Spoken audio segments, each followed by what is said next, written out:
What is going on, everybody? Welcome back to the video. If you guys don't know who I am, my name is Jose Sanchez, and if you do know me, we'll appreciate you watching this video. But yeah, a couple days ago on my social media, I put that I was going to start a quote-unquote like summer shredding, summer cutting, like get ready for summer diet, just really trying to lose body fat and everything. It's been a little weird, in the sense that it's pretty much an ice storm outside. I mean, I'm pretty sure in the south, everybody's experiencing this. We've had 2 snowstorms, each dropping like 4 to 8 inches of snow. So it's been a little weird, but that's completely okay. Point of this video is to kind of give you guys an idea of how I'm going to track my macros. And kind of give you guys a little bit of an update of what's been going on as far as Project 259, athletics, and everything. But yeah, if you guys hear that, sounds like an engine taking off. It is my air fryer. Right now I'm cooking around 6 ounces of chicken in the air fryer, which is awesome because it eliminates the use for oil, and that just means that I can save calories that way. But yeah, as far as Project 259, the sub 3-hour marathon, if you guys don't know, that's still a goal of mine and everything. The couple races that I have signed up for have been pushed back to the end of the year, which isn't ideal, but it's completely okay. It happens. We are living through a crisis. But yeah, because of the snowstorm and everything, haven't really been able to run the last week or so, but I'm itching just to get back into, I guess, running every single day. Just kind of build that endurance train back up and just kind of start running longer distances. But yeah, that's the Project 259. And one of the best tools that I have to help me accomplish Project 259 is Togo. He's a Siberian Husky. He loves running, loves really doing anything outside. So every morning I've been taking him with me before the snowstorm, running 2 to 3 miles. Just kind of also building him up. He's a year old, so it's kind of like the perfect time to start having him run. Yeah, I kind of waited until he was a year old just because that's what everything that I read online recommended, and that's completely fine with me. He loves running. I could be gassed out, he still wants to go, but yeah, I don't plan on making him run once I get to the longer distances, like 14, 15 miles, or even then running every day, just because I don't want him to get injured, I don't want him to get hurt, just kind of to be able to like wear, okay. 1 second.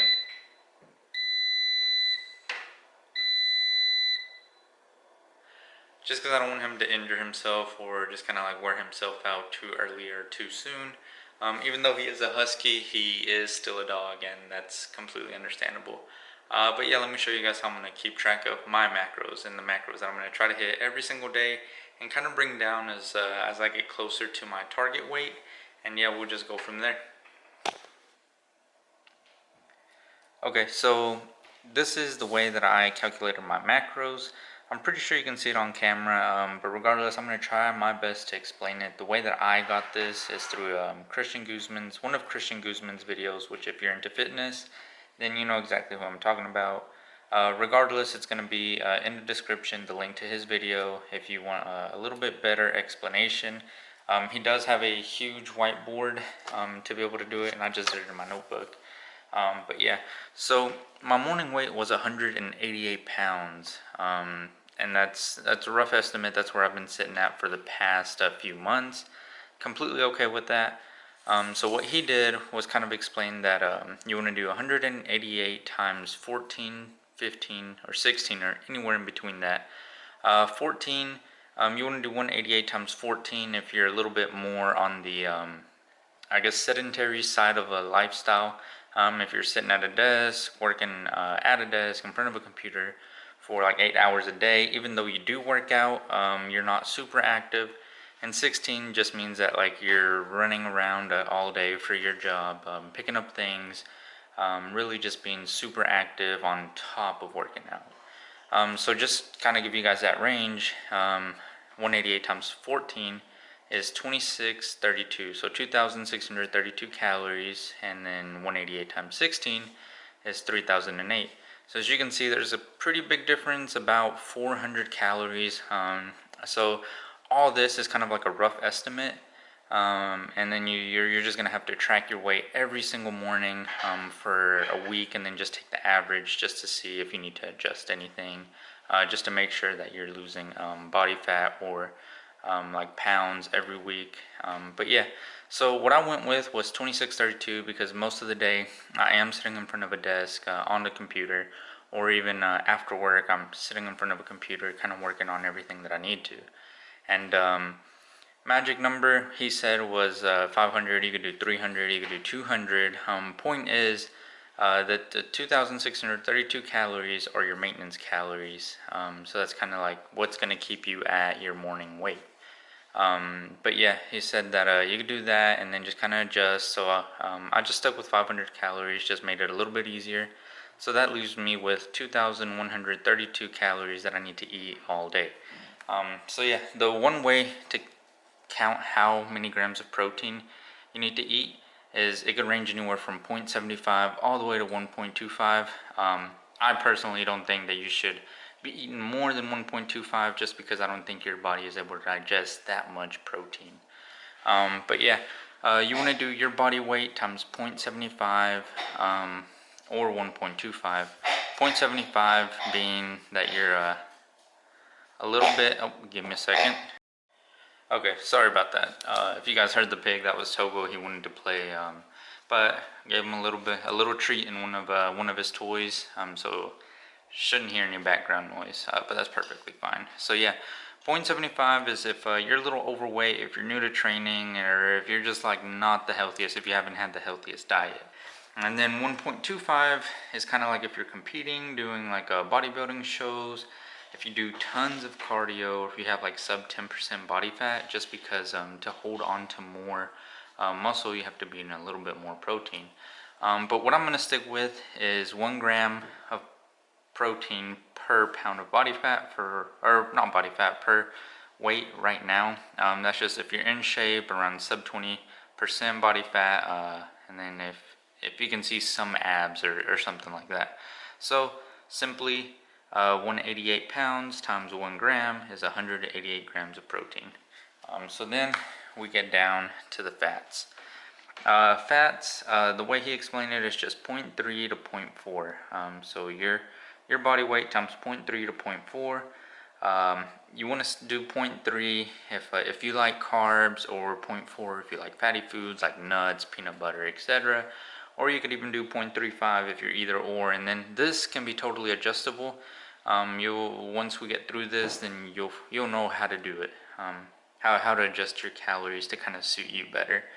But yeah, right here, 188 times 0.3 is like 56 grams of fat per day, times 0.35 is 65, and then times 0.4 is 75. So I was gonna do 65 grams of fat per day, but I kind of like carbs a little bit more, so I just stuck with the 56. Yeah, 56 grams of protein per day. So we have 188 grams of protein. I mixed that up completely. We have 188 grams of protein and 55 grams of fat. So the way you want to count your carbs is that 1 gram of protein is equal to 4 calories, 1 gram of fat is equal to 9 calories, and then 1 gram of carb is equal to 4 calories. So I just did the 188, I just rounded up to 190. 190 times 4 gives me 760 calories. That's going to be in my diet every single day for protein. And then the 56, I just did 55 just because it's a better number for me to work with. So I just did 55 grams of fat times 9 gives me 495.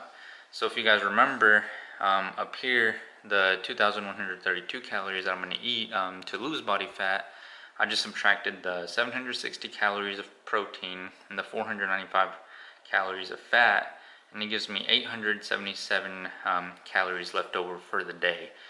So yeah, 1 gram of carbs is equal to 4 calories, so I just did 877 calories divided by 4. It gives me 219 grams of carbs. So this I just pretty much rounded up to 220, and the macros that I'm gonna follow day to day are 190 grams of protein, carbs 220 grams, and then fats 55 grams of fat. And then yeah, that's what I'm gonna follow every single day. So what I'm planning on doing is just taking those macros and then just fitting them, tracking them into MyFitnessPal, which is an app on your phone. You can literally type anything that you're eating in, and it'll automatically calculate everything for you. But yeah, whoa, okay. But yeah, so that's what I'm gonna do. One thing that I would recommend is buying a food scale. This way you can count how many grams, ounces of meat and everything that you're eating. And then I'll give you guys a quick tutorial on the MyFitnessPal app. That way you have kind of an idea. And I mean, if you guys have any questions at all whatsoever, you can always leave a comment. If you know me, or you know, I'm gonna link all my social media down below. So if you have any questions, I'm gonna try my best to help anyone and everyone. So yeah, just send me a message, shoot me a quote-unquote DM, and then yeah, we'll just take it from there. But now let me show you guys MyFitnessPal and how easy it is to work. Okay, so here's the app, but kind of show you guys an example. I have some pineapple right here, so we're just gonna turn the scale on. Hello. But yeah, we'll just take it to, let's say, grams. So you just put the pineapple on there. Obviously it's taking the weight of the container, the juice and everything, but it's just to kind of give you guys an idea. It's 461 grams of pineapple. So we literally come over here. Oh, give me a second. There it is. We're gonna add food, and then we'll just hit breakfast, and then all you literally are gonna do is just type in pineapple, and the ones with the check marks are the ones that are kind of quote-unquote verified. So we're just gonna tap this one. So it says pineapple 100 grams. So it was 460. I think we might even be able to change right here to 1 gram, and then type in 460. So if I were to eat all of that, it would leave me, it would be 59.8 grams of carbs, 0.5 grams of fat, and then 2.3 grams of protein. So then we just literally click it. It's gonna automatically add it in for you, and then you can click up here, and it'll tell you how many grams of or how many grams of your macros you have done, fiber, and kind of go over all of this with you. But yeah, if you're planning on dieting, you don't have to be super extreme with it, like I'm gonna be, but it's always a good rule of thumb just to kind of start taking your meals and kind of like weighing them out, kind of see how much you're eating. It's always a good idea just to have a good idea. It's always a good idea to have a good idea of how much you're eating. That way, if you're dieting or anything, you can always kind of go from there. One of the things that I do if I know that I'm going to go out to eat or something is kind of fast until midday or a little bit around there, and then just kind of count that, or keep in mind that I'm going to eat a little bit more, let's say for lunch or for dinner, so that way I can save more calories for then. But yeah, for the next few videos, for the next month or two, I'm going to be tracking everything to the T, kind of take you guys through the process with working out, kind of show you guys physique updates, and just how beneficial it is just to have an idea of what you're eating and just tracking everything out. But yeah, that's if it doesn't make sense, I am going to link his description down below. Would definitely recommend the app, Food Scale. But yeah, if you guys want to follow my journey, just like the video, subscribe, leave a comment, let me know what you guys want to see, or if you guys have any questions, and I'll be sure to address them. But yeah, until next time, I'll see you then.